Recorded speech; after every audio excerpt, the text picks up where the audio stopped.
Nesta segunda-feira, a senhora presidente Dilma Rousseff terá ou já teve oportunidade de impulsionar a concretização de um acordo de livre comércio entre o Mercosul e o Bloco Europeu, durante reunião da Cúpula Brasil-União Europeia, em Bruxelas, na Bélgica.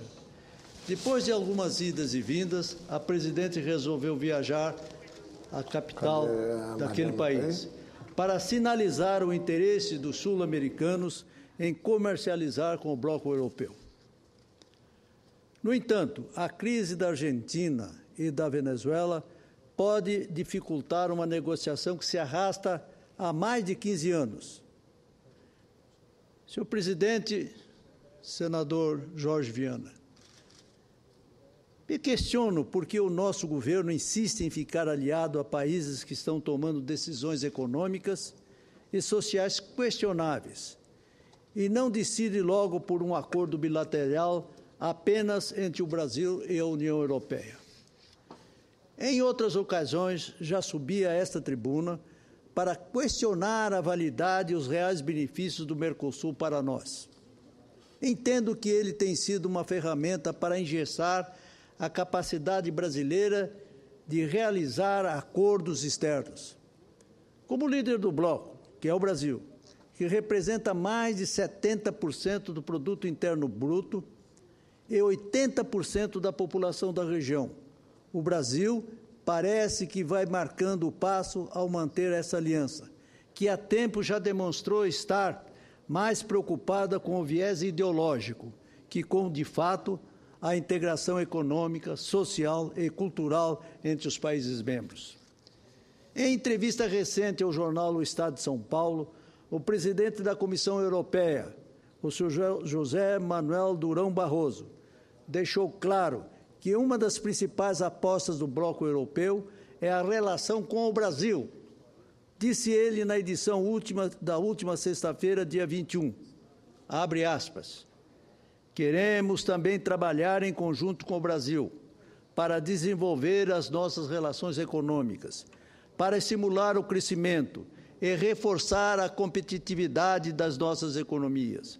A União Europeia continua a ser o principal parceiro comercial do Brasil. Somos o destino número 1 das exportações e importações do Brasil. Mais de 20% das exportações brasileiras vão para a União Europeia. E mais de 21% das importações brasileiras vêm da União Europeia. Tanto o Brasil como a União Europeia estão determinados a abster-se de novas barreiras comerciais e a reverter as já existentes. Esses compromissos, consagrados nas regras da OMC, Organização Mundial do Comércio, e também reafirmadas no quadro do G20, são muito importantes. Quando ocorrem divergências sobre políticas específicas, como é o caso das medidas tributárias brasileiras que discriminam os produtos importados, o mecanismo de consulta e de resolução das disputas da OMC é o caminho natural para se encontrar uma solução. Estamos sempre disponíveis para discutir em todas as instâncias apropriadas, de boa fé e com a mente aberta. Senhoras e senhores senadores, está claro, portanto, que o Brasil, juntamente com os outros países, como os Estados Unidos, a China e o Japão, possui status de parceiro estratégico da União Europeia desde 2007. Caso as negociações entre o Mercosul e a União Europeia não se concretizem, espera-se que o Brasil tenha um plano B, no qual cada país do bloco teria um ritmo diferente de redução de tarifas e benefícios para apresentar aos europeus. Esta, senhor presidente, já é uma opinião pessoal minha. E essa proposta é especialmente interessante nesse momento em que os governos de Cristina Kirchner e Nicolás Maduro passam por sérias crises econômicas, com inflação altíssima, correndo o risco de virar hiperinflação, desabastecimento, crise cambial, resultando na extrema insatisfação popular, reprimida de forma brutal, como temos, infelizmente, presenciado na República da Venezuela. Achei muito interessante o comentário da jornalista Miriam Leitão, que ouvi pela rádio CBN na semana passada, na qual ela lamentava a estratégia de o Brasil continuar vinculado às economias em declive. Lembrei-me daquele ditado: diga-me, aspas, diga-me com quem andas e te direi quem és. Se formos analisar entre os países da América Latina, percebemos uma grande diferenciação entre o Chile, que já tem uma história de estabilização e abertura a outros mercados, o México, tudo em relação à Argentina e à Venezuela, e o Brasil insiste em continuar atrelado aos dois últimos. Pois então, senhor presidente, e senhoras e senhores senadores, concordo com a jornalista econômica quando ela diz que estamos cada vez mais ligados politicamente a países que vêm tomando decisões suicidas e nos mantemos no Mercosul, que pode até ter sido bom lá no passado, mas hoje não passa de um bloco fechado, com barreiras entre os próprios países membros. Ora, está óbvio que o Brasil tem que pensar claramente se quer seguir no caminho de inclusão nas cadeias produtivas globais ou se continua participando deste grupo fechado que, em última análise, se prejudica ao impor regras protecionistas entre si. Já disse outras vezes e repito, o Brasil deve sair do Mercosul. Presenciamos hoje um desequilíbrio político dentro do bloco. É só citar a mais nova integrante, a Venezuela.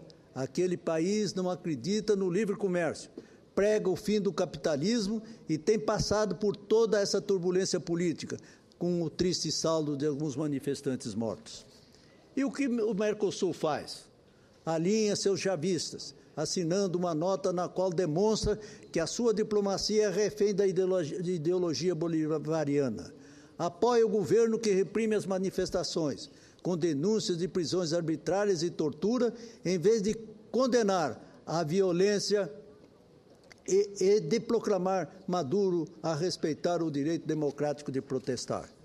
Sei que a Comissão de Relações Exteriores deste Senado aprovou voto de solidariedade ao Mercosul, ao Parlamento do Mercosul e à União de Países da América do Sul, UNASUL, por seus recentes pronunciamentos de defesa da ordem democrática na República Bolivariana da Venezuela.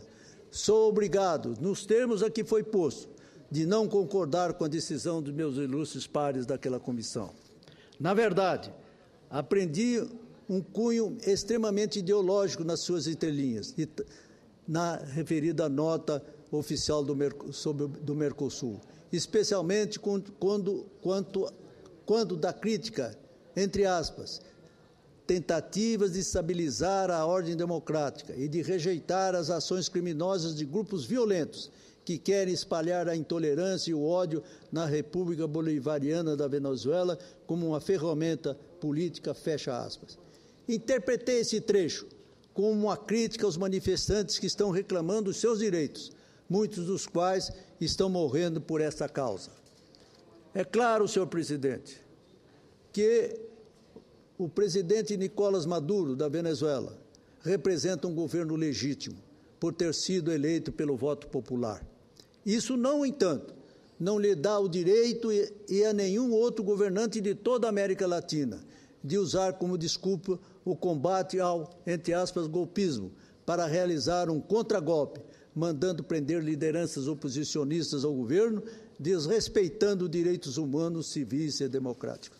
Portanto, senhor presidente, senador Jorge Viana, finalizo o meu pensamento fazendo coro ao nobre senador Jarbas Vasconcelos, porque tenho grande admiração, não somente eu, mas creio que todos os seus ilustres pares desse Senado, que afirmou na semana passada, nesse plenário, que o governo brasileiro é omisso em relação à crise na Venezuela. Mas o mais interessante da análise de Sua Excelência é de que o governo do PT prejudicou a boa imagem da diplomacia brasileira, fazendo com que o país vire um mero coadjuvante no continente, aceitando tudo o que fazem os governos da Venezuela, Equador, Bolívia e Argentina. Reafirmo, a saída do Mercosul, na minha modesta opinião, seria uma forma de o Brasil demonstrar independência, coragem e atitude para agir de uma maneira mais soberana e fiel aos princípios basilares de sua Carta Magna, como o povo a proclamou. Seria uma decisão de governo coerente com os interesses econômicos do país, que deseja a liberdade de seu comércio exterior, sem peias, nesse mundo globalizado. Senhor presidente, com relação ao Mercosul, evidentemente que a minha opinião tem adversários aqui nesta casa. Mas o que eu falo é porque eu tenho a vivência, sou de um estado, Mato Grosso do Sul, vizinho, portanto, da República do Paraguai, e tenho ouvido manifestações constantes de suas autoridades e, sobretudo, do povo, no sentido de que o Mercosul não atende absolutamente às necessidades econômicas e sociais e políticas mesmo do seu país, o Paraguai. Esta é uma impressão que existe em todos os estados brasileiros que fazem fronteira com a Argentina, sobretudo com a Argentina. Portanto, a minha manifestação, ela representa um anseio, um protesto daquelas regiões com relação ao tratamento que tem se dado ao Brasil através dos dirigentes maiores do Mercosul. Mas, senhor presidente, hoje esta casa celebrou um acontecimento importante, a data das diretas já. Não tive a oportunidade de estar presente aqui no grande acontecimento realizado por esta casa, mas eu falo agora como testemunha do grande acontecimento. Me lembro perfeitamente, ainda deputado federal, por volta de 1983, 84, quando fui procurado no plenário pelo saudoso parlamentar, autor da emenda das emendas já, Dante de Oliveira. E ele me apresentou a sua proposta. Eu até disse a ele, você é um homem, Dante, você é um homem corajoso.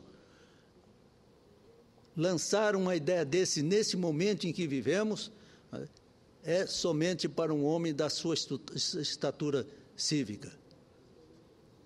Ele me disse que tinha convicção absoluta de que a emenda teria prosseguimento e, se não fosse vencedora, levantaria o povo brasileiro em favor de uma ideia tão ansiada por todos aqueles com espírito democrata. Eu sou, senhor presidente, o 6º subscritor da emenda. Me honro muito disso. E lamento ainda os episódios da sessão do Congresso Nacional que derrotou a emenda das diretas já. Lamento profundamente.